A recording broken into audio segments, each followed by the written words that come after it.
Kasi online natin ito binili.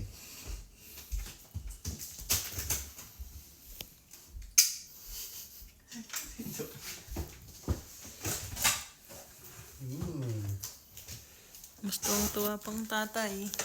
Kompleto naman na yung gulong. Ito yung gulong niya. Bravo. Okay na.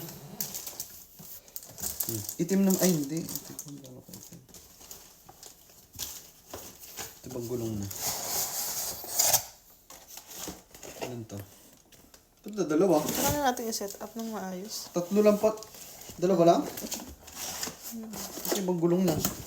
Diyan lang yun. Tinatagin ko na ito ha. Ito yung isang mag-ibang gulong. Ay, hindi. Car seat. Ay, ito yung gulong.